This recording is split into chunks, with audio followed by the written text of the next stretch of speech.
when I first started, suggested the idea of us talking, I had something in mind. I've now changed my idea of what maybe that could be, because things have changed and evolved since then. Okay. So what I was thinking, this could be possibly, I'm interested in it being this anyway, is that like maybe once every 3 or 4 months, we jump on a call and just catch up a little bit like we did that first call we did, where we sort of talk about, things that have been working, things that have not been working, and sort of share updates with each other and kind of coach each other a little bit.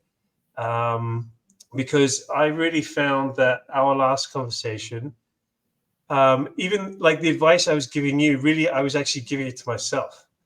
And it launched me straight into a whole bunch of stuff, and I've made a lot of progress since then.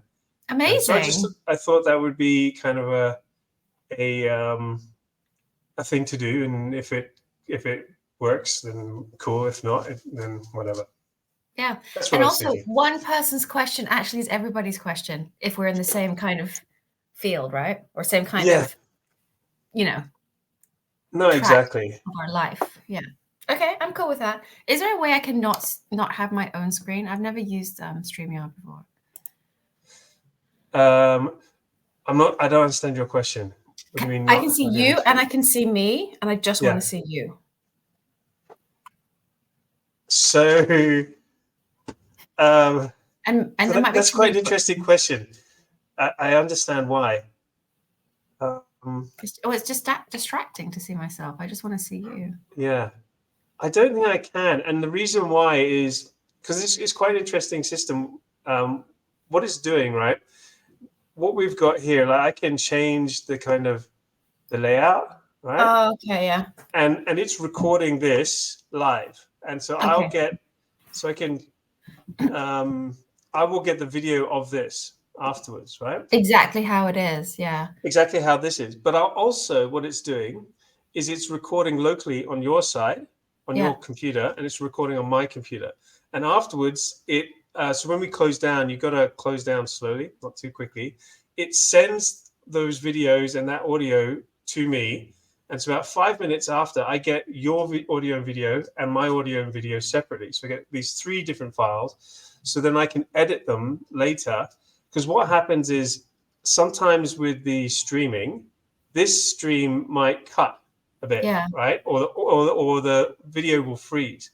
Right. But I can get the video which is being recorded on your computer afterwards, sent to me and like edit it and stuff like that. Okay. Well, that's already useful for me because I this week decided to start a podcast and I'm looking at hosting platforms and I've already got Kajabi. Have you heard of Kajabi?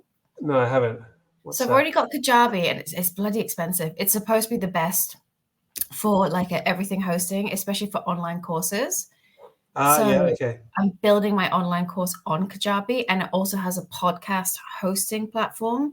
But I was just going to use, I already pay for Zoom. If I put together all the things that I pay for, it's just far out. I already use Zoom. So that's what I know how to use. But I see a lot of people use StreamYard. So I might just try it out. I think it's good for the screen because I was watching someone else's podcast and they were like moving people's faces bigger when they were talking and minimizing other people's. And in Zoom, it's a little bit clunkier. But it is clunkier. It is. It's a bit clunkier. So you can do that kind of stuff. Mm-hmm. Yeah, I'm kind of learning to mess about with it. I know it's fun. All these I literally feel like I'm in school, but more geeky than I was in school. If you know what I mean, like actually want to learn. Cool. So things are moving forward. So why have you decided to do a podcast? Because I've been wanting to do something for a long time. And I thought it was interviews. I had this idea of interviewing 100 women before I even started anything around the topic of confidence. That's what I first started off it as. But now that I've gone further in my journey, I learned that what I was doing was call it a procrastination mechanism or a protection mechanism or whatever. But I chose a big enough number to know that it would take me long enough so I didn't have to start immediately with my business. Right. It's like saying, oh, sure. I'm going to get a degree in this before I start practicing, or I'm going to, right. I get it. Yeah. I'm going to watch a million videos on YouTube before I start learning to ride a bike. So that was my, definitely, I think it was an excuse that I was using, but there was something in it that, I just want to learn from people, and I want to amplify the learnings. And some people have said to me, even 2 years ago, I was like, I think I'm just going to start a website, but keep it really just not many people see it. Somehow keep it. Can you have a private website? Because I was still working, right? It's still in corporate. And the person who was helping me, she's like, you should just start a newsletter. I'm like, oh, no. Then people can forward it to other people. I don't want to start a newsletter. She's like, okay, how about a private video channel? You'd be really good on video. And people keep saying, you should be on video. You should be on video, because people like to listen to people talk. And, and when you write something, it's not as compelling as when you say it and all this. And I was like, oh, actually, okay. And I'm really comfortable on video. I don't have an issue with it, because we did so much of it at work. Right. We even had our own TV show at work. It was so fun. Right. And so the person that produced our TV show at Cathay, called Jet Set TV, is going to help hold my hand and walk me through producing a podcast, which is video and thingy. So my idea is I've got different names for it: Courageous Conversations, or the latest is How to Be Everyday Brave. So not just how to be brave, like climb Mount Everest, or get over some horrible disease, but just how to be everyday brave, like say everyday brave. I like that. Everyday brave. So say no when you mean no. Right? Don't say yes. Don't say yes when you mean no, right? I did a LinkedIn post on that. It seemed to resonate. Or how to ask for what you want, right? How to ask for a promotion, how to ask for a pay rise, how to ask for, just what you want, and not listen to that voice and go, oh, yeah, but.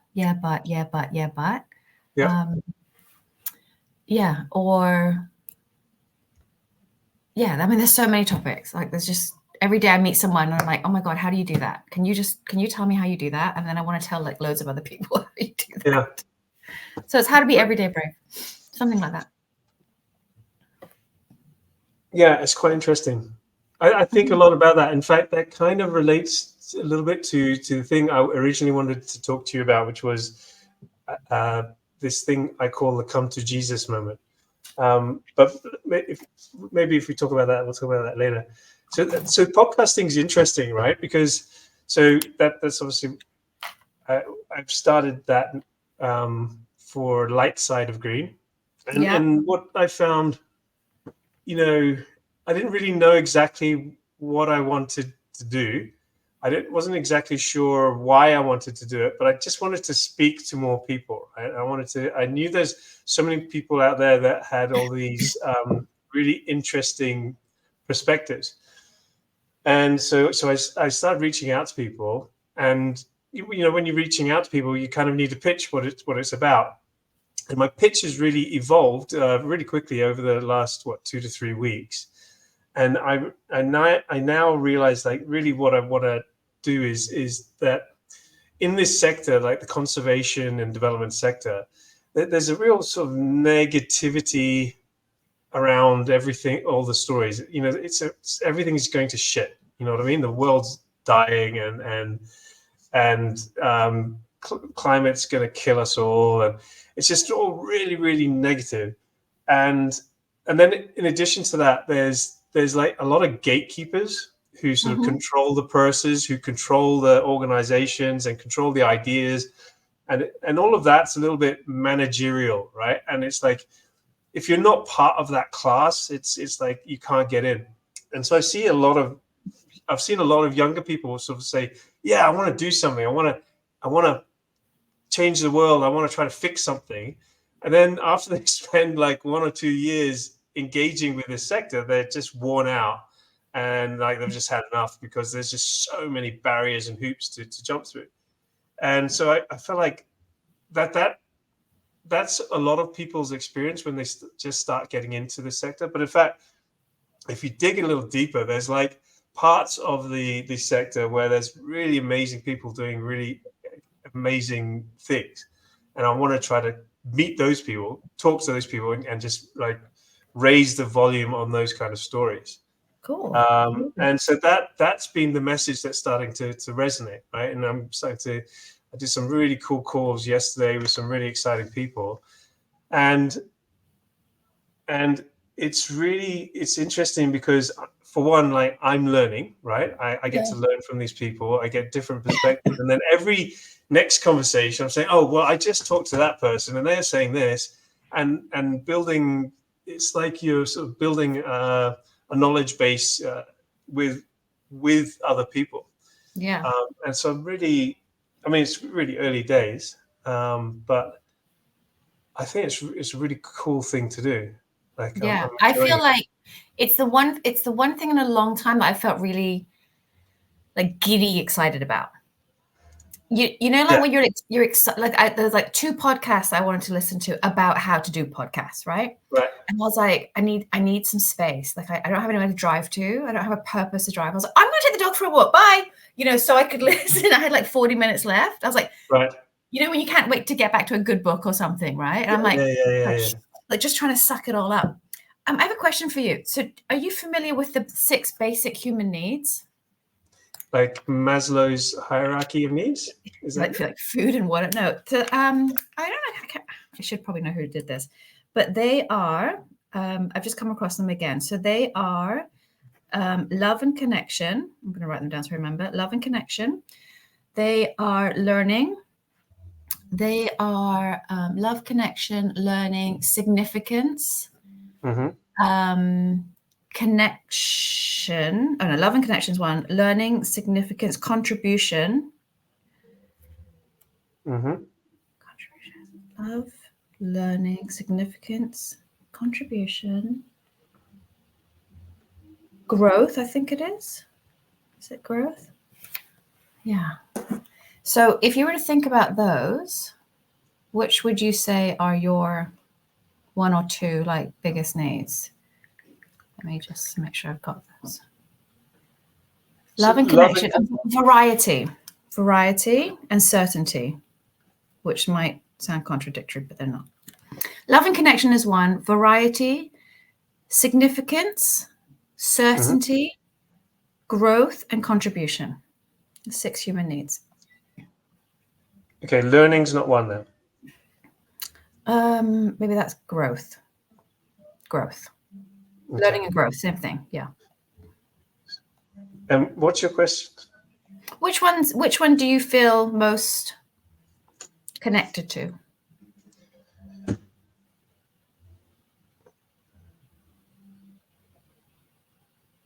I don't know. Maybe significance, contribution, variety. That's like where I intuitively kind of drawn to. Yeah, it's kind of cool, isn't it? And I think they kind of change. Like I would say significance and maybe certainty used to be my 2, like quite strong before. And now they're probably like variety and growth or connection and growth. You know, because it kind of like, I mean, it's interesting to know, but also just to be like, I wonder why this is so interesting to me, right? Like, so the growth part of it is really interesting, the variety part of it, but also the connection, like connecting to people. And like when you said, oh, I met this person and then that connection, you know, it's like so cool when someone says something, you go, oh my gosh, I spoke to someone the other day and they were talking about this and maybe you 2 should have a chat. And, you know. You see, I probably because I've been talking a lot about connection lately and thinking a lot about connection. But maybe because the word love is there, I don't associate it with that, because I think for me, like, I've not been really great at connection. You know, I'm like a solo entrepreneur, and I'm not a solo entrepreneur. I'm an entrepreneur, but you know, I work really well in teams. But I've never been really good at building a network, going outside of my immediate team and my immediate goals, and then trying to build a network of professionals. I've just never been good at that. I mean, partly because like it scares me. Like I'm just not, as I'm learning, as I'm becoming older, I'm a bit of an introvert. Like when I get really tired when I spend too much time with people, and I have to get like into nature and be by myself completely, and I get really regenerated, full of energy, and then I can go back and which is really weird. I never thought that having the sort of the youth that we had, which was like hyper social, right, in a big city like Hong Kong. I never realized that was my thing. Yeah. And so I feel like I've naturally always steered away from connecting, but it's kind of coming back now, and I recognize, like the thing that I need to do to move forward is like the thing that's in the dark cave, right? The thing that scares me the most. And I think it's that I have to connect, and I need to connect with, but it's not just connect, maybe it's sort of connecting maybe with more my kind of people. And I think that's a little bit what I'm finding with this podcast. It's sort of a certain type of person in a certain type of sector. They're kind of going down this line. They see things a little bit the same way I do, in that like they're a bit maverick in their own way, but they're trying to do something with purpose. And those are the people I'm trying to sort of find with this podcast. And so maybe that's kind of what I'm trying to do. I'm trying to find friends. I'm trying to find friends. You would have hated what I did last night. So I'm an extrovert. I know that, but I also think it's an age thing. Have you ever heard that analogy around extroverts and introverts about the coins? No. So extroverts, they say, okay, so an introvert wakes up rich. They have 5 coins, right? I think it's 5 coins, right? And then they, I'll just tell a quick story. So they go to the bus stop, and then a colleague they don't know that well is at the bus stop. They're like, "Hey, good morning. How was your weekend?" Da, da, da, da, da. And then they're like, "Hey, let's sit together on the bus." And they talk, like this person talks the whole way to work, right? And so you spent a coin, 1 coin down. Right. I would have no coins left. But exactly. So then you get into the office or wherever you work, and everyone's, "Hey, morning, let's buy the water cooler, chat. And you're like, "Yeah, sure, chat. But you've spent another coin, right? So you've got 3 coins left. You've got the whole day to go. You're like, it's cool because I got the whole morning at my desk. I'm just gonna, sort my week out. I'm gonna get ready, all the rest of it. And then all of a sudden there's an impromptu meeting, right? There's an issue, there's an impromptu meeting. Yeah, no problem. You go to that. But they want to do like breakouts, and they want you to like contribute, and everyone has to get really involved. And yeah, it's your job. Okay, but you've spent another coin. So you're thinking, right, I've had a busy morning. I just want to, have a quiet lunch to myself, just to chill, maybe, catch up on my emails, read a book, whatever. But all of a sudden there's like a surprise birthday party for someone in the office, and you have to go, right? So you spend another coin. Then the rest of the afternoon goes by, and you're okay. And, you might have spent 1 more coin, but you've got 1 coin left, right? So you're pretty tired by now, and you're going home, and you get back on the bus, and guess what? The same person's on the bus, and they yabber the whole way home. And you get home, and you've got no coins. So you're poor. You got to go home, plug in, which basically means spend some time alone, go for a walk in nature, and regain that energy, right? On the other hand, the extrovert wakes up really poor. So they wake up, they go to the bus stop, and guess what? They're that person. They're like, amazing, Anton, so good to see you. La, la, la, la, la. The whole journey, they've gained a coin, right? And so you reverse the whole story. Coin. Your coin. They've taken your coin. You reverse the whole story, and extroverts just get more and more energy. The more they talk out loud, the more they think out loud, the more they see people, the more they interact. Like Kayla and Lacey, my 2 kids, right? So Kayla's an introvert, Lacey's an extrovert. We went to Disneyland, and I'll never forget it. This was like 2 years ago. We got home, and Kayla was like, she actually said something like, "All my battery's been spent, Mom. I've got to go into my room." I'm like, "Okay, bye." Right. Lacey didn't even make it through the front door. She ran to the neighbor's house to find more people to play with. Right. It was like, so I get what you mean. And I would say that, like, the kind of connections where you make, whether you're an introvert or extrovert, it's like the connections, you don't want to make shallow connections. You want to make deep, meaningful, engaged connections. And, these days we don't really have time or energy to do all that, knowing you for the sake of knowing you and having loads of contacts in your WhatsApp. Like, who cares, right? Right, exactly. It's like if I'm going to spend coins, I might as well spend them on things worthwhile, right? Yeah. Which is why saying yes when you mean no is something I'm trying so hard to learn. The amount of people hey, I want to hear about what you're doing. Let's go for coffee. I'm like, no, I don't know you, and I don't really want to have coffee with you, unless I know it's going to be of value and meaning. And I know that sounds harsh, but you're an extrovert though, so don't you get energy from doing that?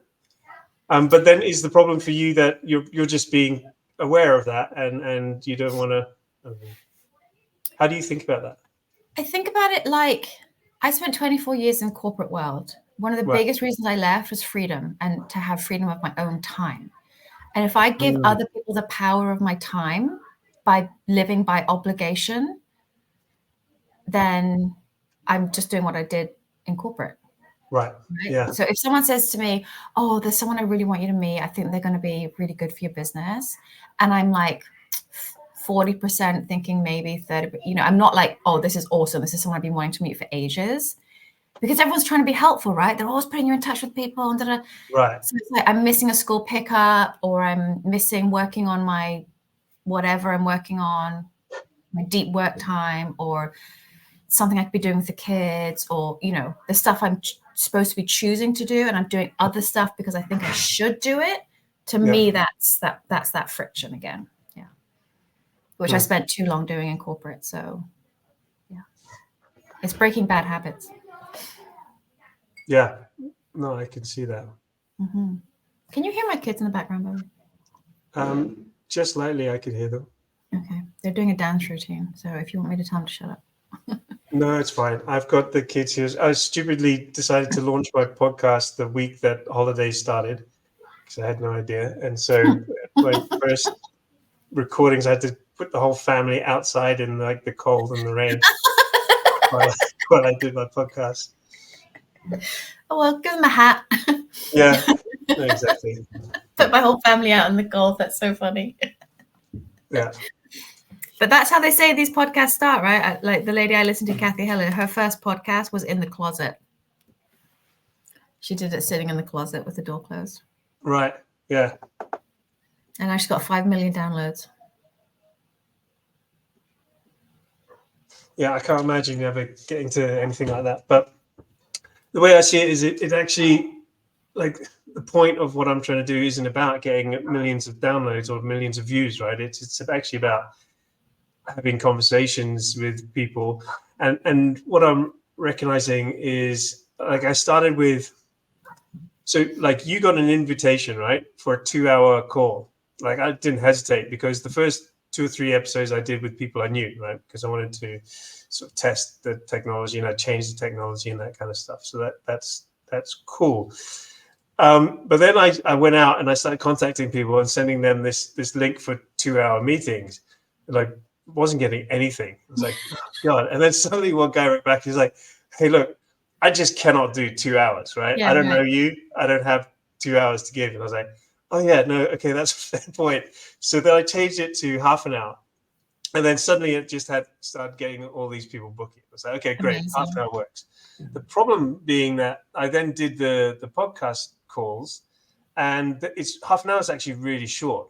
Yeah. But especially with someone you're just meeting, right? Like by the time you sort of, because I'm not doing an interview, right? I'm not trying to get some sound bites. I want to try, make a connection with someone, and so it's hard to do that in half an hour. But I think in the least, I think I'm going to try and change it to 1 hour and see if I can make that work. But with the people I've talked to so far, I've said up front, like the point of this is, to get to know each other, see if we connect, but to have a discussion and possibly several discussions over time. And they like that idea, and I think that's quite. I get excited about that idea of particularly the ones where it goes well and it's very interesting, that it becomes this repeated thing every 3 or 6 months, and you really sort of find certain streams of topics to keep building on, right? Mm-hmm. Like self So my question collaborative learning to you is, do you have an audience in mind? Like, I totally get you want to connect with people and you want to build it over 3-6 months, and that relationship and conversation evolves, which is kind of what our mastermind was about. But why record it? Why record it, and why have it on podcast? Like, who are you envisaging will listen to this? Yeah, so the idea behind it is the other people in the world like myself, who, and a lot of the people I'm talking to, who are those edge players in this big sector who are trying to do things and just find like the whole sector to be very sterile and alienating. And I think I have this hypothesis that I think like technology is going to take over the world. No one's going to have to do any work, right? And so all the work we do is going to have to be like work to find meaning, right? So hence podcasts, right? We're all going out there. We're trying to have conversations and produce content. And what we're doing is we're talking to people, but we're sharing learning, right? So that's one part of it. But I think desperately also holding on to our humanity is what we're doing. Just grasping onto what's left of us. Right. But I think, I think a big part of that's also going to be working in the environment, right?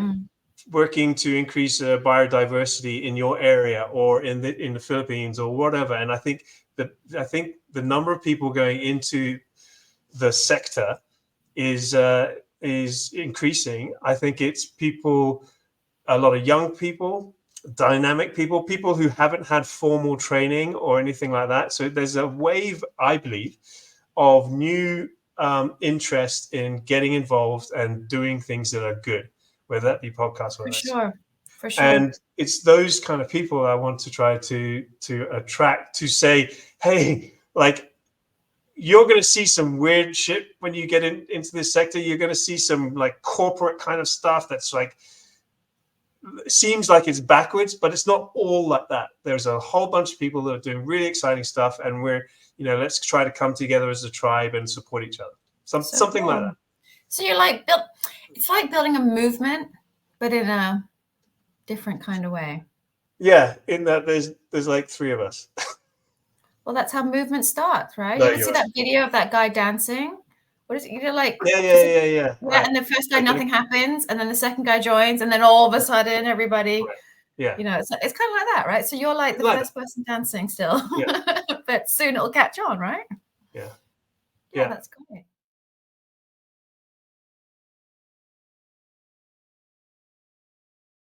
Imagine a world where local communities independently manage their own conservation and sustainability. Imagine a system where anyone who cared for a community, local people, local businesses, or even visitors, could pool resources and fund activities that helped that community. Taamana is a platform for local communities to launch and promote their own independent community funds. People and businesses who care about the community can join by pledging a small monthly subscription. With each new member, the fund size increases, attracting those active within the community. Any person or organization can then produce an environmental or social action and post a video of that action into the community fund. The members reward the sustainability actions that they like with financial support from the community fund. The more members in a community fund, the larger the fund becomes, which attracts more producers, who then submit more actions, which then engages more members. This launches a flywheel of change that produces a stream of member-supported actions that, over time, tell the unique story of each community's evolution towards sustainability. Taamana enables communities to independently create their own story of change. Join us now to become a part of that story at taamana.com. That's really cool. So just about the format, right? So like I was thinking, what are we going to talk about? Because you kind of gave me a very vague idea. And actually, when I learned about these, David Rock is his name, the 6 Needs. I had done like a workshop online, and I'm quite free flow, and I love winging it. It's kind of one of the things I love to do, right? I call it controlled winging because I don't just walk in and have not thought about it. Like I spend time thinking about it, but I had no idea what we were talking about. But I'm quite confident that whatever we talk about is going to be of some value and some interest, even if it's just to us. That's cool. But some people are really uncomfortable. Like some people wouldn't have taken this call, right? Like if they didn't know exactly what the topic was. Yes. And so when I gave this workshop, I didn't have an agenda. Like it was a 2-hour workshop. And one of my good friends, who's also a facilitator, at the end of it, I said, I need all the feedback you have. And she was like, oh, this was good. This was good. And she goes, one thing is, are you familiar with the 6 human needs? And I was like, oh, kind of. She's like, one of them is certainty. So for those who are on that call with you, they need to know what's happening over the next 2 hours. Even if the ones who don't care, do it for the ones who do care.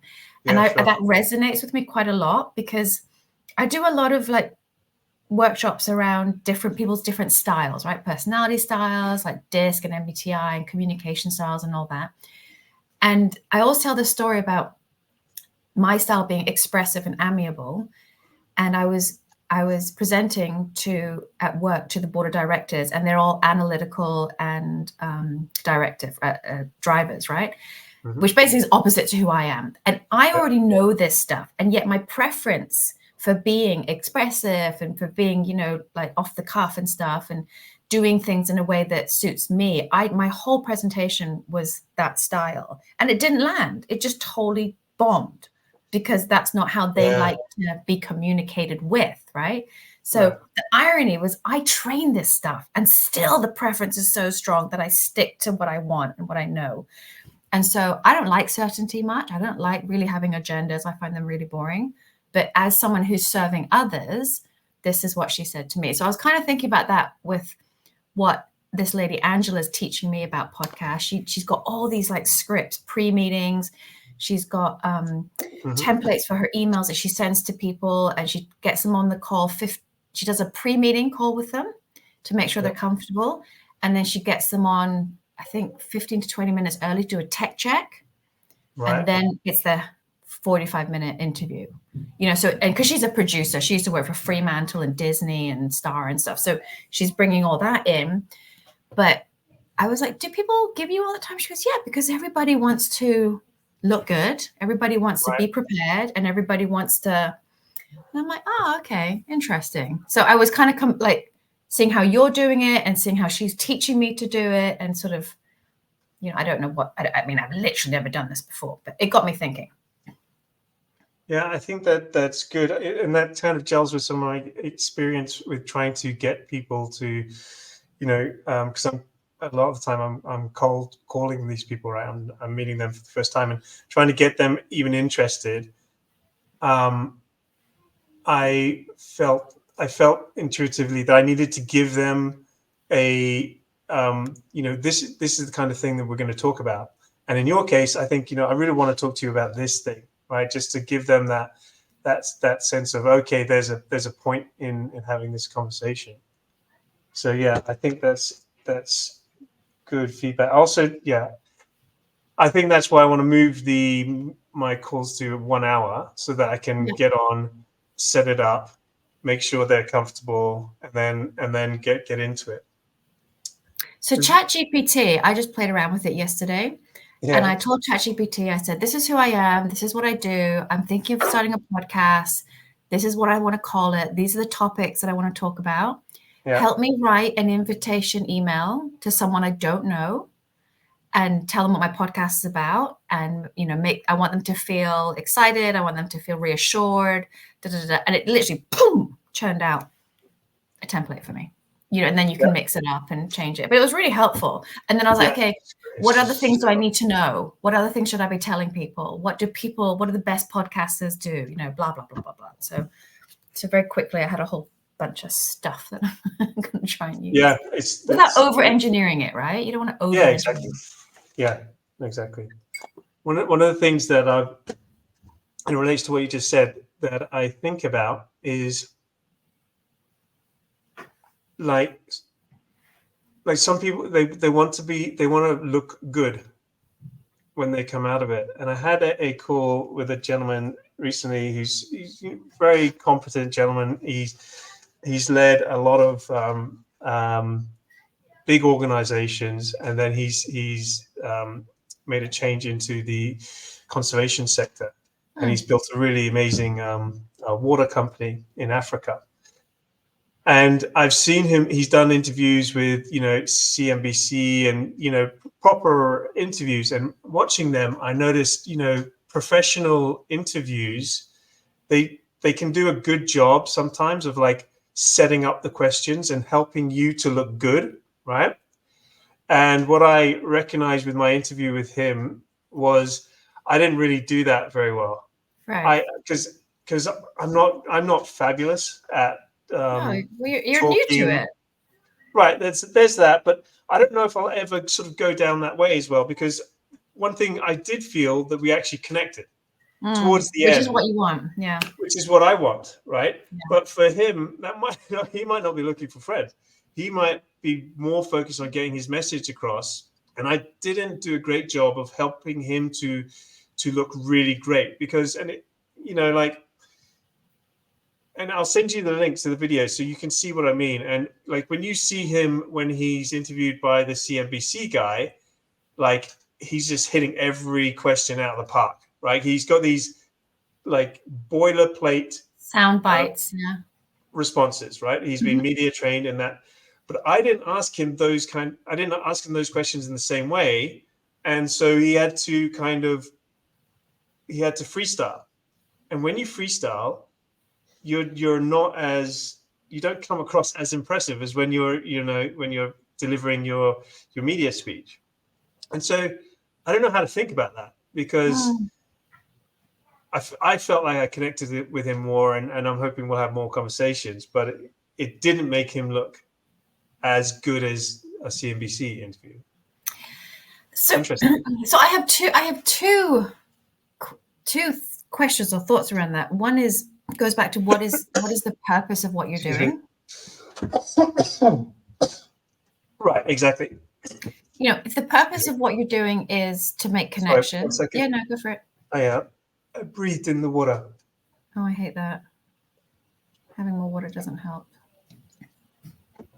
I did that the other day. I breathed in my own spit. Nearly died.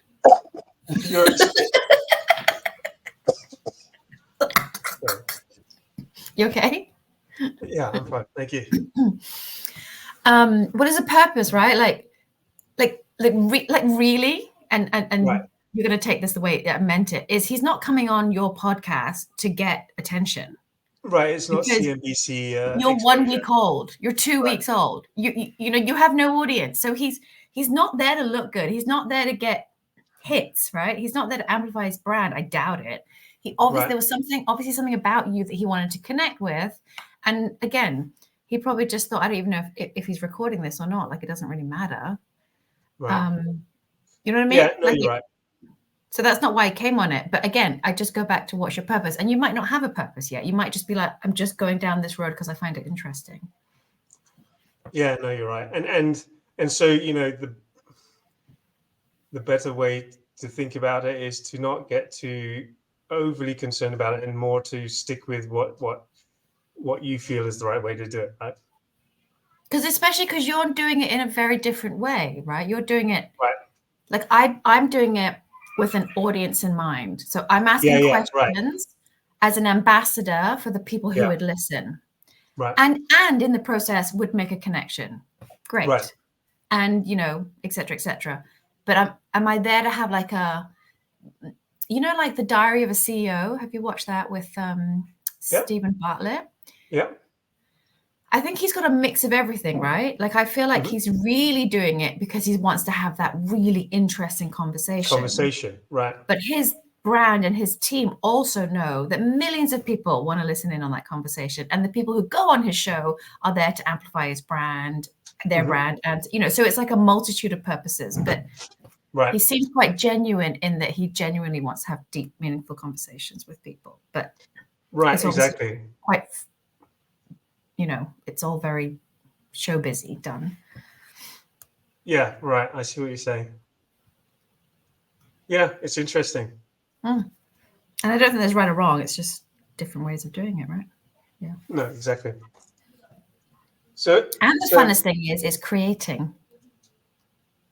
It's like art. You're creating something. You're actually making something. You're making a thing, which is so cool. Yeah, I like that bit. Even like the thumbnails and things like that. Yeah, you're creating. Even these like bubble things you've got over here. And I like your tree. Is that your logo? Yes, that's my logo for Light Side of Green. I love trees. Yeah. Genuinely love trees. They're like my favorite thing on the planet. Yeah. Well, that's what we're all about. Yeah. So cool. Have you ever seen that TED talk when you were talking about when you were talking about trees? I have to find it for you. I came across it months ago. It was about the negative, I can't remember what you said, but it's just like how negative and horrible everything seems around conservation. And actually there's so much good going on and no one ever talks about it. It's like the bad news, right? No one ever talks about the good news. There's a thing called the Good News Network that I signed up to like 5 years ago. And every week it emails you just good news, just stuff that's going well on the planet, right? And this TED Talk is specifically about all the great stuff that's going on in conservation and like the milestones. And yeah, I'll try and find it for you, but I'm sure if you Google TED Talk, positive conservation or something, positive stories or something, it's really good. Yeah, I'll check it out. Cool. So let me talk to you about this other thing, this come to Jesus moment. Okay. So, one of the other things I do is I advise and I work with entrepreneurs, right, to help them to grow their organizations, right? Usually by the time I get to them, they've either got a decent business or they've proven that their NGO can do certain kinds of impact, but they want to increase their impact. And so, for instance, Chris is an example of that. And that's going really well, by the way.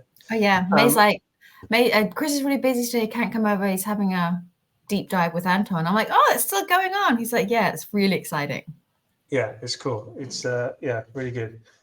But one of the things that I do really early on with them, and it takes quite a while, is I work with them to figure out what it is that they do, right? And then I think I ask them to figure out what it is that they want to do. And often what I find as we go through this process is that, in fact, the thing that they think they do is not actually what they do.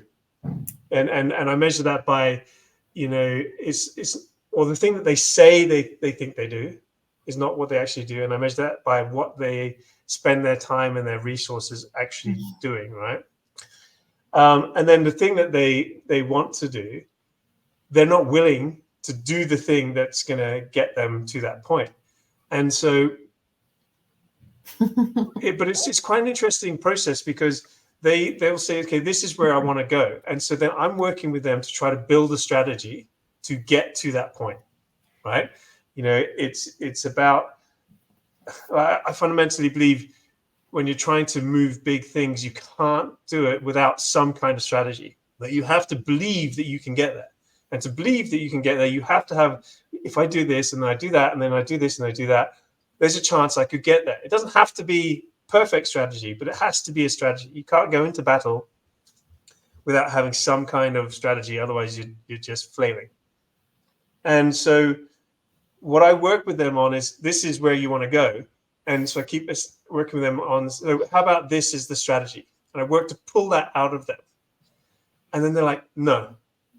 Is that okay? That's strange. So then we'll work on another strategy to get to this point. And like, no. And it just keep getting locked in this cycle until suddenly I sort of start pointing out to them, you don't want to go here, because every strategy we spend time trying to work on, it's like that psychological block you mentioned at the beginning of the call. You kind of feel like you should go there, or you feel like you should want to go there, but you actually don't want to go there. You actually want to go somewhere else because we can't get a path there. So let's start exploring what the hell is that actual thing you want to go to. And when I get them to that point, and then they suddenly go, holy shit, like that, this is what I want. It's this come to Jesus moment where they suddenly can believe like in what they do, and everything aligns, right? So suddenly in their team, their vision, what they're doing, how they talk about what they're doing, how they do the communications, everything is aligned around actual truth. I'd like to think of it like that. And it lifts weight off their shoulders. They feel like opened up and free and lighter. And because they don't have like cognitive dissonance within. They're not like, oh, I have to tell this little lie about how I'm doing something to these other people just so that they can support me. You know what I mean? Yeah. And doing that, keeping the way you talk about what you do and the way you do it all aligned, like another word would be authentic, makes it so that when you're doing things and going out, it just comes more freely and more Easy, in flow. joyful. Yeah. Exactly. You know, I was talking with a lady last night who started an NGO when she was 21 in Mozambique. And when you look at her, when you look at her NGO from the outside, she's got all these things going on, and she's got really great communication. She's done a really fantastic job. She's brought in all of these the supporters, finances, and it's really top-notch organization. Love the oceans in Mozambique, protecting communities and sharks in particular. And I was talking to her about it, and she's very flowy, right? Like she just has confidence, and she goes, and I feel like she's got that alignment. You know what I mean? And so when you have that alignment, and you're not trying to be something that you're not trying. Oh, this now sounds like Brené Brown. When you're not trying to present to supporters that we're going to do this and fill out certain forms because you need that money, but you're just sort of centered and you just know what you're going to do. It's like things fall into place more effectively even. And her organization is like doing way more than 1 + 1 + 1 = 3. It's more like 1 + 1 + 1 = 10. Yeah. And it's like there's a flow to it or something like that. And I'm starting to get a little bit hippie with the words that I'm using, but it's really cool. And so I call that like the come to Jesus moment, when I can get people to like click into alignment like that, and then just suddenly things change. I mean, just take what you're off. doing is you're coaching. That's what coaching is. Right. You are coaching, except for what you're doing is you're bringing in mentorship. So the model, the methodology is what we learn as coaches. That is right. Basically where you're at now. I mean, there's something called a GROW model, right? Which is the simplest model in coaching. It's what is your goal? What is your reality?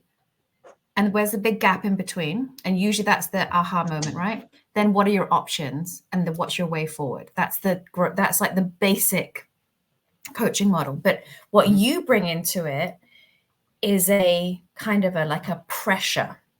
Okay, here's your answer. Here's, where the coach lets the person come up with the options. And that's where the tension comes from. And they're like, oh, that's really hard and difficult and stuff. You're like, okay, let's work on a strategy. I've got one.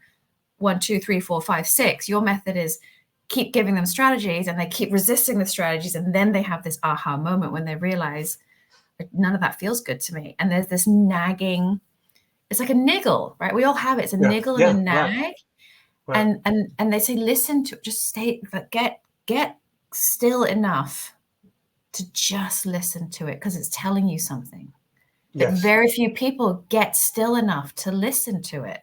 And then even if you listen to it, it's scary. Most of the time, what it's telling you is something really scary. Like for like an entrepreneur, I imagine it's like that business that you've worked on for the past 8 years is actually not what you want to be doing. Oh my God. You know, like Yes, it's right, worse exactly. than having a corporate career because you can change jobs, no big deal. But if you've built a business that actually brings you no joy, holy camole, how are you supposed to turn around to your team and your family and the investors and everybody else and be like, I'm kind of out, you know, like, don't love this anymore. It's like Ikigai, right? Or like sweet spots. Do you know that? God, I'm full of models, mate. It's because I've been doing so much training. No, but I mean, this is why I actually like. This is not the only reason why I actually like talking to you, but it's one of the reasons why I like talking to you because I'm like model phobic. You're model phobic, but everything you're saying has no, exactly. And the other thing that I've learned is I'm model phobic too. I really am, but I'm learning not to be because that's my point. Humans love frameworks. Right. And it's fine to be model phobic when you're by yourself, but when you're trying to work with other people, it helps to be able to communicate. Okay, I'm going to just draw this out for you. Yeah. So, oh God, and I'm really bad. So love or like passion. Hold on a sec. This is like if you're trying to get a job, right? Or world needs it in your case. Okay. Oh God, we've got this, haven't we? Okay. Oops. Can I turn it off? Hold on. Okay. So, can you see me? No. Yeah. I can see it. Love, passion. So something you're passionate about. Yeah. Right. So no, let's go here. Needs. Something you're good at and you're passionate about, but the world doesn't need it, or no one will pay for it. That's like a hobby, right? Right. Like if you're amazing at crocheting, but no one needs crochet products in your community, or I don't know, you know, there's a million things. Or if you're good at it and you'll get paid for it, or the world needs it, but you don't love it, that's the bit you're talking about, right? Yeah. Then it's called a chore or called a job. Yeah. If you love it and the world needs it, but you're not very good at it, we call that a novice. So you're like podcast, like us trying to be a podcast. We're like really passionate about connecting with people and getting people's voices amplified, but we're not very good at it yet, but the world needs it. We're novices. But if you can get all three, then that bit in the middle is your sweet spot. Right? Yeah. So that bit in the middle is your So in the look how nice my background is. In the Japanese, what is it called? Ikigai. The philosophy of like living a great life. Mm-hmm. You know, so like a lot of it's about what you eat and community, building community and making sure you have a community. And then that's one of their philosophies is to have those three things. Yeah. So, and some people call it sweet spot, some people call it Ikigai. But generally, yeah. And gosh, I can't imagine in the NGO world how painful that would be if you're doing something that's not quite your sweet spot. Well, yeah. And the problem in the NGO world is because there's so many different, there's more circles than that in the NGO world, because there's what the community needs, there's what the environment needs, but then there's what the people who are giving you the money need. And that's even several different circles. And so the NGO is really like stretched in all different ways. And then there's what you love, which is again a completely different circle. And so it's actually really that's kind of my point is it's really challenging environment for people who really want to try to do something good. If you can switch that off and this is a little bit judgmental, but I mean, I don't understand how some people do it. There are some organizations there are loads of organizations, in fact, who take in lots of money, and the money that then goes out and the services that goes out to do the thing that they say that they do is very small compared to the amount of money that comes into their organization. So really the purpose of their organization is to consume the resources to keep themselves alive. Yeah. And it's like gala dinners. I've always had people who dress up in black tie, spend tons of money on food and champagne to give to a charity. I'm like, why don't you just give to the charity? But see, no, but it's true. But like, at least with gala dinners, right? The amount of money that comes out of that is bigger than the amount of money that's consumed. You know what I mean? Yeah, That's I suppose. generally, and you know, they're buying something, right? They're buying prestige or whatever the hell they're buying. I don't give a crap about that. I'm happy for that to exist because then a large amount of money comes into the system. But this one's the other way around, where they're now consuming the money. They're saying, right, themselves, to keep themselves alive. And it's hard because they're good people, right? But it's like they can just ignore it. Like, I couldn't do it because it comes back to that alignment thing. It's completely disaligned. And so, you know, I've tried to work with some of those kinds of organizations, and I've had to stop. I've had to end it because I can't get them to see the truth because they don't want to. Yeah, because they're like, that's how we exist. That's right. Anton, it's kind of like having a domestic helper. It's not the same thing at all. But it's like, if you really think about domestic help in Hong Kong, right. Sure. It's like you don't even think about it. You're just like, nope. It's fundamentally wrong that this whole country that we live in has this system. Anyway, I won't go into it, but you know, but we just go, yep, makes my life better. Right, and exactly. We can all operate in this high, you know, living context environment. Right. But you know, what the thing about that's if we go back to those 3 circles for a minute. Yeah. I can see how there's so many other circles, and I liken it a lot to like diversity, equity, inclusion, right? It is exhausting. The amount of resource and backwards pedaling on a bike to just sometimes get one pedal forward to do the right thing, to literally do the right thing, to have people be treated equally. But it's so simple, but the amount of stuff around it is just insane, right? It's exhausting. That's why you get burnt out, right? I got burnt out. Probably would never go back to being a D&I practitioner ever. But if you, and I'm probably contradicting myself as I say this, but if you're in flow, if you're completely aligned, your ability to deal with that stuff, your capacity is way higher. Yeah, sure. Than it is if you're not aligned, right? Yeah, but, absolutely. It's like but your passion only takes you so far. That's the other thing. Your passion can only take you so far when fundamentally the system is broken. Well, but you see, okay, because I have a problem with DEI stuff, right? When I talk to you and Bob, when I have talked to you and Bob, that's the first time I've heard it be talked about in a way which I found engaging and okay, I see that point of view. But a lot of times when I hear DEI, right, I'm like, that doesn't seem right to me. And not only does it not seem right to me, like I don't understand how that can get a top priority of certain organizations who are, you know, trying to survive, right? So, but having conversations with you guys has helped me to see that actually there's a way to do it, and a way to think about it, which is right and pragmatic at the same time. What I'm trying to get to, though, like that circle of what the world needs, like there are places where the world does need DEI, and there are contexts where the world does need DEI. There are also contexts where the world doesn't need it. And then there are also contexts where the world, it's not about so much whether the world needs it, but that world, that context, doesn't want it. Yeah.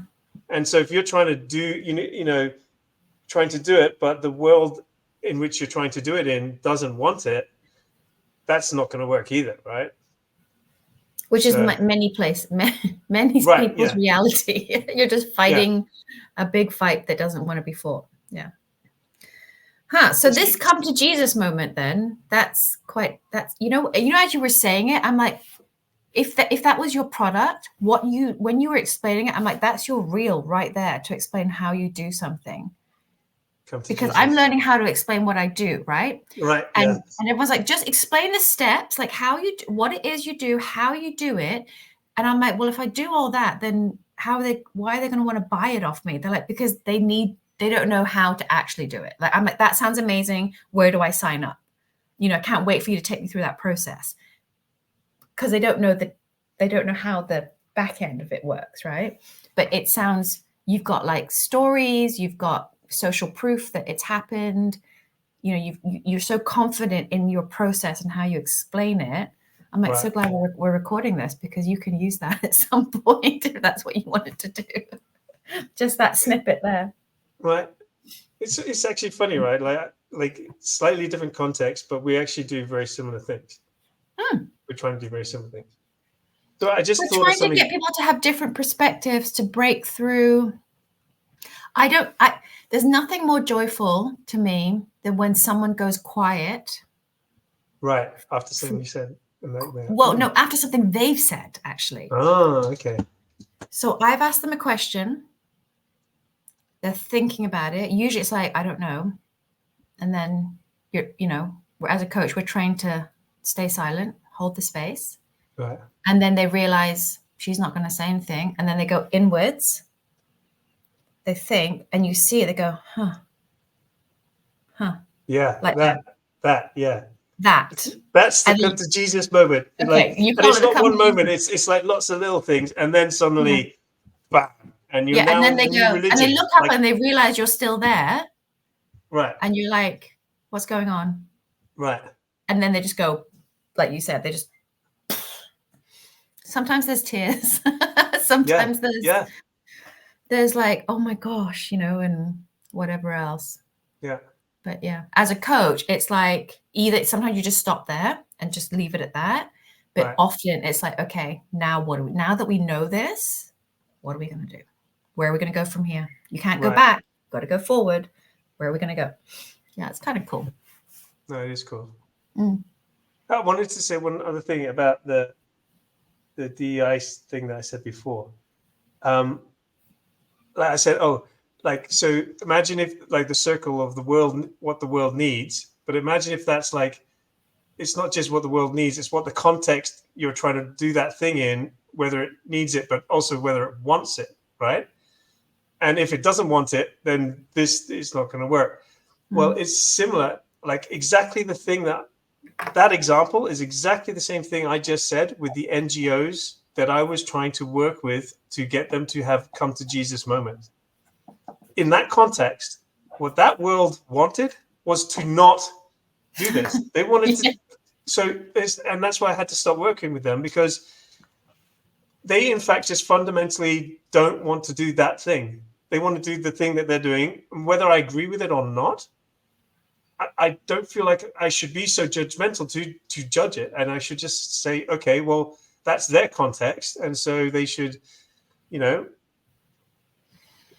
they should carry on with that, and I should leave it. And I feel like it's similar with it's a similar thing.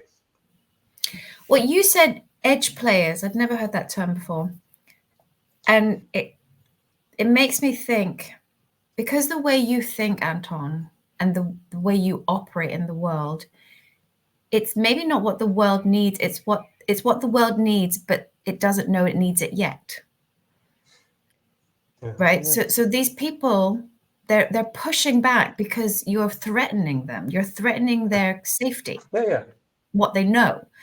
And so the easiest way is to reject you, is to reject your thinking, to reject this difficult stuff. Like, and you pull out, you're like, okay, you're not ready. And so because you're playing on the edge and they don't want to be on the edge, they want to be in the middle, even though they know the middle's not perfect, it's all we know. And what we don't know is too scary. And so I can see what the world needs, but doesn't know it yet. That's where you are playing. And so when I talk to my peers and we're talking about selling programs or something in the most basic sense, right? Most people will say, for my leadership development programs, we want to know how to influence, we want presentation skills, we want how to give good feedback. Everyone will say the same things. And we'll be like, well, let's do a bit of an analysis. Let's talk about what the find out what people need, where they're at, where you need them to be, and what the gap is, and all this stuff. And over and over again, they're like, no, we just need presentation skills. That's all we need. We really just need them, or we need them to do, the latest one is storytelling with data, right? Right. Blah, blah, blah, blah, all the stuff they think they need. And so we have this saying called, sell them what they want, but give them what they need. So you go in and you sell them what they can easily digest. You go, yep, I'll come in and show you how to do influencing skills. And then you get in there and you actually teach their people what they need. Because then you're actually in service properly. That's kind of but it sounds like missionary talk. Like this is religious. Like saying like things like, and I'm not saying that you sound like, I'm saying we are like saying things like, this is what people need, right? And this is what people need that they don't know that they need it yet. Well, that's they haven't been enlightened. Right, exactly. And it's like, we'll like that is what a missionary is, right? Or a visionary. I don't know, but you think about, like, I'm not saying, okay, I'm in no way like saying that we're like these people, but you think about people who invented stuff, or people who saw something, and I don't, oh God, now you're talking mission, I'm thinking like we saw the light and all the rest of it, but you're an edge player is such a cool. So the edge player concept I get behind, and I think it's actually one of my superpowers is being able to be an edge player, being able to live in chaos and to not have to fit in. And I think part of our, because we're both mongrels, right? And that makes it easier for us to be edge players because we're born being edge players. We're born with one foot in several different cultures. Yeah. Right. And so that means that we can jump in and out of different cultures very easily. How lucky are we? But what I was saying about the missionary thing and the religious bit is there is a risk of what I personally I'm conscious or wary of is like, well, this is the way it should be, and you should do it this way, kind of thing. You know what I mean? Yeah.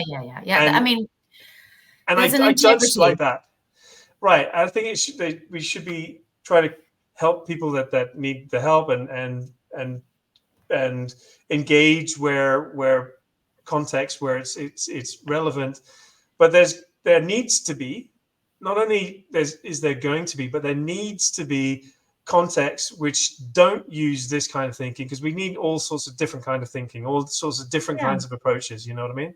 Yeah. I don't believe there is one. And what you can do is show, feel, change, right? So you go in, you're showing them a different way. Yeah. Your concept of community-driven, how do you describe it? Community-driven funding and things.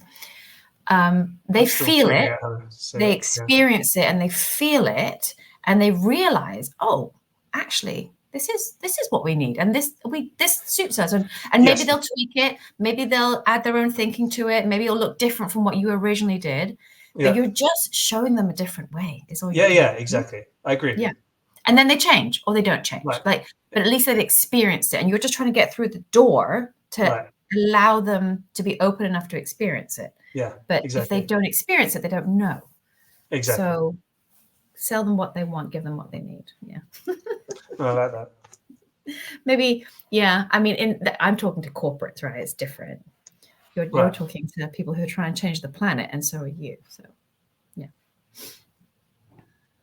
Have you Instagrammed David Attenborough like I Instagram Pink? No, I haven't. Did you get a response? Not yet. She'll come. It'll come. Yeah. I didn't. Michelle Obama's next on my list. Oh yeah. No, I'm slowly working my way up the ladder. So, do you just like have a list of people that you're interested in talking to? I'm sort of just keep creating that list as I browse through interwebs. LinkedIn is being really useful. I use the Sales Navigator tool. Oh yeah, it's expensive. What is good about it? Well, without it, I can't connect to the people. Why? You can't just You have to be.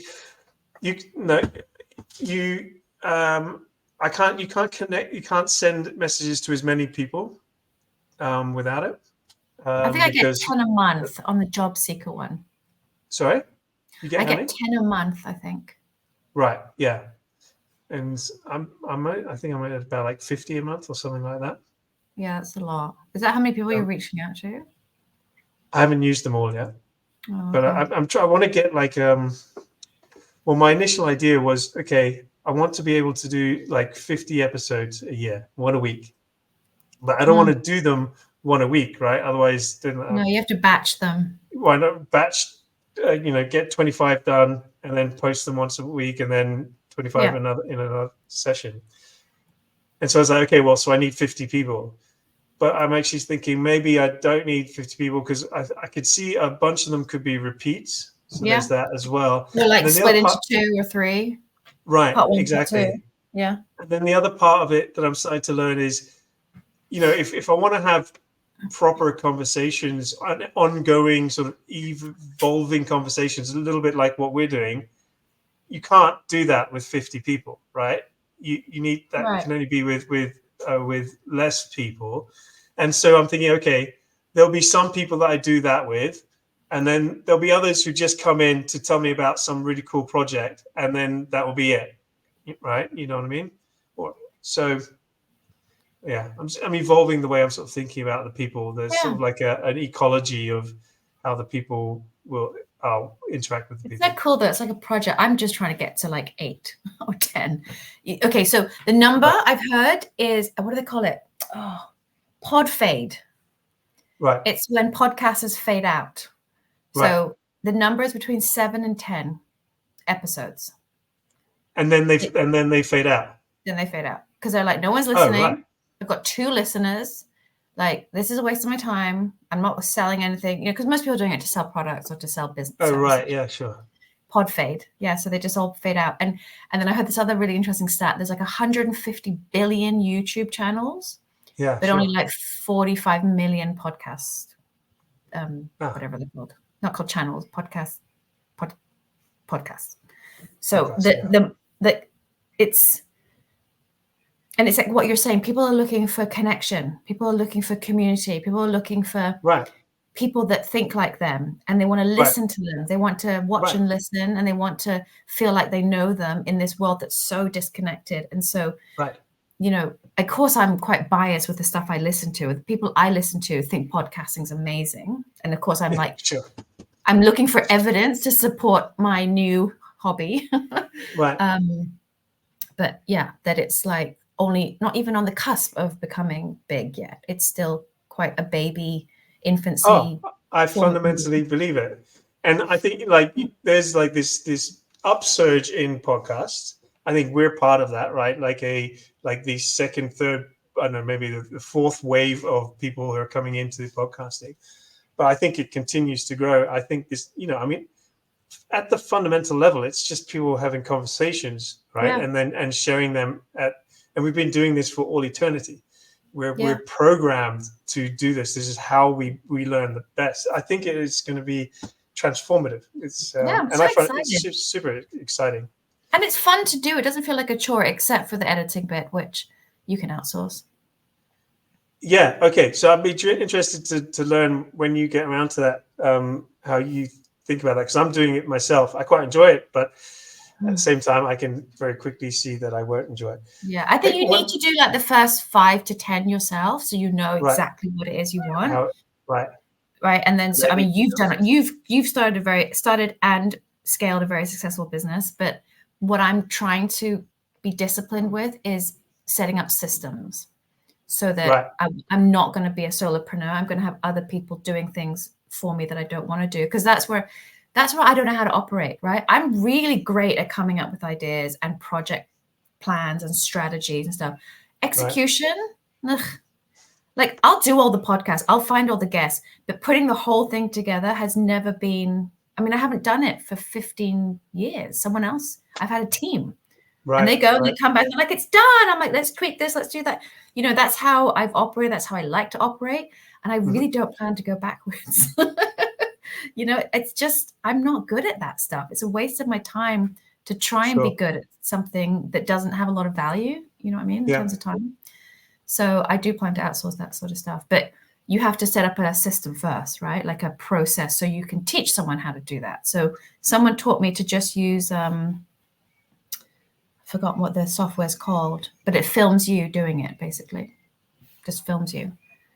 So like you just talk as you're doing it. So like, here I am sending this email to and here's the template. It's saved in this thing. And then step 2, I go and do this. And then, and then I put it into Calendly and Oh, and this becomes like the standard operating procedure. Exactly. But you don't have to brief someone. You've actually just write done it down and think about it. And and you put it in a file. And then when you bring someone on board, you go, here, watch this video. This is just how I do it. Yeah. That's smart, that's right? cool. Yeah. Anyway. I on the episodes, so I think I want to wrap up shortly, but on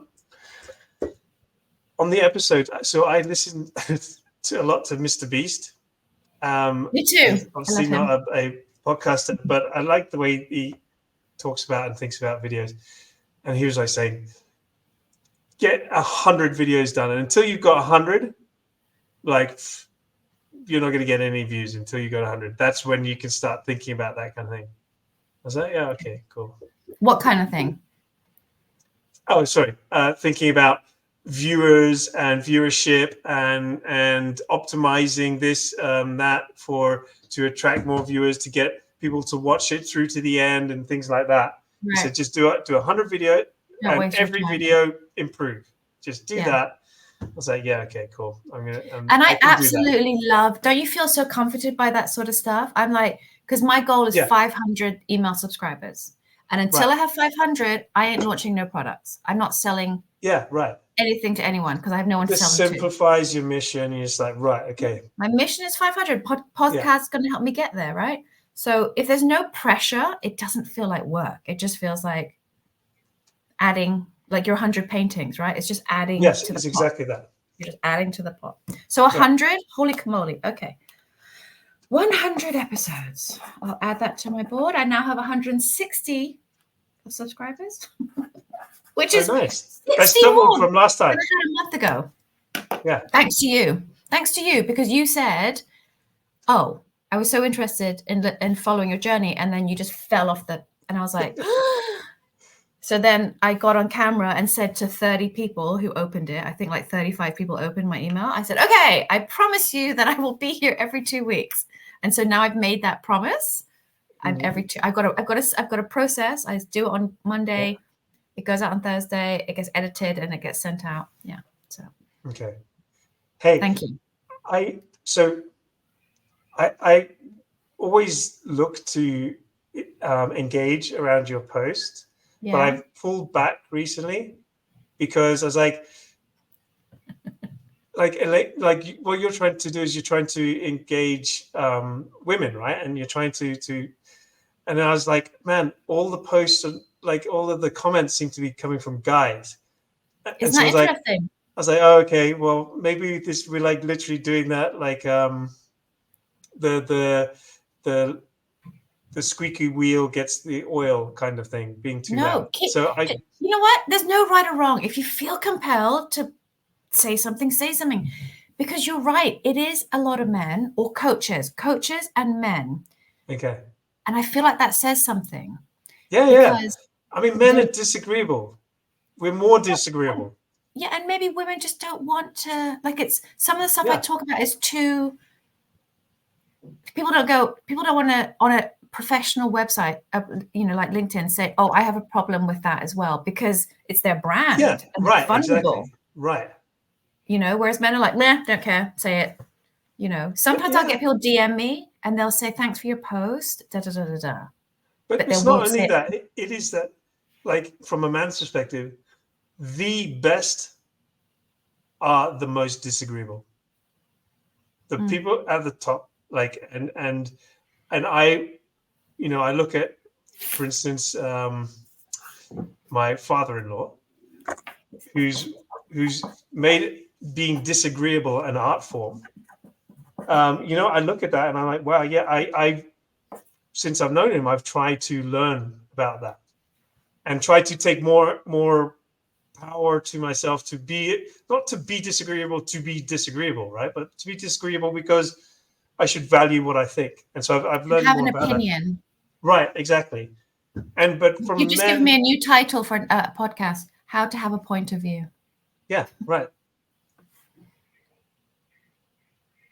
But that's Isn't men, it right? interesting? It is men. It is. And It's fascinating. because men are told that that's okay. Girls are told, Right. don't rock the boat. Be nice. Yes, right, exactly. But, well, they're not told even that that's okay. It's not told, but they see like that's how you have to be as a man. Yeah.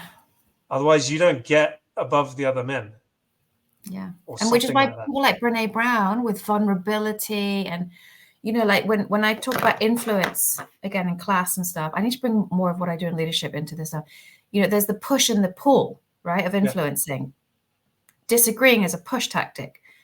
A pull is vulnerability, right? So people, you influence by being vulnerable. And that's how my leadership style has been, right? So one, I don't talk about much, but there's one article that I read and I used it in a couple of panels and stuff.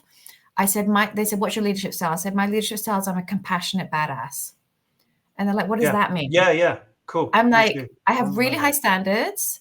People know what I like and don't like. I don't accept a B grade over an A grade, blah, blah, blah. But I'm really compassionate. Like if we're going to miss a deadline because you're having a mental health day and okay, that's fine. We'll work around that, or if you screw up, but you own up, cool, totally cool, 100%. Or whatever, like empathy overload, but doesn't mean bad performance, right? So compassionate badass is like the way I operated when I was in that world. Say that again. Sorry. And I will wrap this up so I can let you go. But say that again. Compassionate badass. So your expectations, your performance, your expectations of other people's performance is of the standard that is required. High, always going for best or always, striving and all those great things, right? So like, you can't walk over me. I'm not going to let you. I'm not soft, right? I'm hard, but I'm uber compassionate. So I have empathy. So my version of compassionate means empathy with action. So I empathize. I for the 120 people that I had in my team, I could probably tell you a story personally about each one of them, right? So I knew their lives, I knew and I was very compassionate about, not sticking to the rules all the time and allowing people to, have their life and bending the rules for people when it was needed. And, like one story very quickly was this, she was like a secondee and she was working for us and she wasn't the best performer. And it came around to bringing in another secondee and we could have put her back in the pool and brought someone else in. And performance wise, that's what we should have done, right? We should have done. But 2 days before the decision had to be made, her fiance, got killed in a car crash. And she took about 2 or 3 days off and then she came back in because she needed to. She just was like, I need to come back to work. And I had like this office that was like a glass box basically. And she sat right in front of me. So all I could see was the back of her head and her screen. And she would sit there from 9 till 6 all day with the same screen. She didn't do anything. She just sat there. Needed to be there. She just needed to be there. And so when it came to make decision, her manager who reported into me was like, okay, what do we do? And I was like, okay, there's a better candidate. We could put her back into flying. She was a crew. We could put her back into flying, but she'll die. Like she will die. She needs to be here. She needs to be here. And so you break the rules, right? You break the rules and you give this person 6 months. And I'm like, I don't care if you don't do any work. You just sit there and stare at that screen and we've got you, right? You're good. you know, so that's an extreme case, but like it's those kind of things. Whereas some people be like, that's the wrong thing to do. You know, you should have gone to a psychologist and gotten her blah, blah, and put her back, you know. But it's like you just do the compassionate thing when it's cold. Right. And you put that stuff aside for a while and you figure out other ways to get that done. You know. So let me propose something, because I always have like our conversation about like the way men do things and the way women do things, then there's difference. And I always struggle with, but we don't want to make women like men, and we don't want to make men like women, right? And I understand that's an oversimplification, but one thing, the thing that what you said there, where you said, okay, you're compassionate, badass, right? Yeah. But I would say instead of, it's not side by side. You're like compassionate, badass. Like compassionate is you lead with that. See, I would consider myself the same, right? You might not see it like that, but I feel like I've been a fairly compassionate leader as well. But I would put it just for me the other way around, right? Which is I'm like badass, but I can be compassionate as well. Right. And I'm definitely more compassionate than badass. And I think that's where we meet, right? Like it's like badass is in the middle, or no, it's not. You're more compassionate, but you're still a badass. I'm more a badass, but I can still be compassionate, and that's maybe kind of where we need to try to get. We should have that conversation next time. It's like so like one of my things is references. A lot of people ask me for references because I thought, oh, Elaine's so nice, and you know she's got such a big title, and she's definitely going to give me a good reference. And I'm quite loose, right, generally as a person. But when it comes to things like references, I'm really quite tight on them because I think it's a really important document. Yeah, sure. It's got a lot of integrity. It's got my name on it, and it's got the company's name on it, and it's a document. It's not a mess around kind of thing, right? And so people sometimes, I remember seeing their faces when I give them their reference, and it will just say, Anton Xavier worked in this team as this position from this date to this date. I wish you all the best. And they're like, what? I thought you were going to like gloat about me and stuff. I'm like, I don't really have much to say, you know, like they were like, okay. So I would never just pretend, you know, whereas some people I will go all out and be like, best person's ever had on my team. You'd be crazy not to have them, all that sort of stuff. But if people usually go, oh, you're not as nice as I thought you were. And that's the badass bit, right? Yes, exactly. Yeah, that's a no compromise bit. Like, I'll be nice to you and I'll be, you know, that great leader, so to speak. But when it comes down to work, I'm not going to give you an A when you're a D, you know? It's funny because I get the exact same thing, but the opposite. Okay. Where they're like, oh, you're a lot more empathetic than I thought you were. So you're outside and inside, or you're up and down. Right. And they, you know, sometimes they call those masculine and feminine traits. Right. And that traditionally leadership traits are masculine, and nowadays there's more feminine traits coming in, and we all have them. We all have both. It's just which ones are now more acceptable than before. Yeah. The landscape's changing. Very, very, very slowly. Faster in some places. Yeah. I can see Asia's slower. Anyway, let's try to put a pin in it. And I really enjoyed this. Yeah, me too. It's fun. I'd like to do it again. Obviously not every week, but maybe every quarter or something like that, every few months. Sure. So can I listen to your podcast anyway yet? Yeah, I'll send you the link. It's Light Side of Green on YouTube. Okay. For all those millions of people watching right now. Thanks for joining us, guys. Comment below. Lacey's going to teach me how to do it when I get to that point. Oh, yeah. Lacey has a YouTube channel. I'll send you hers. Okay, cool. Excellent. Okay. All right. Say hi to the fam. Thanks. Will do. See you later. Bye. Bye.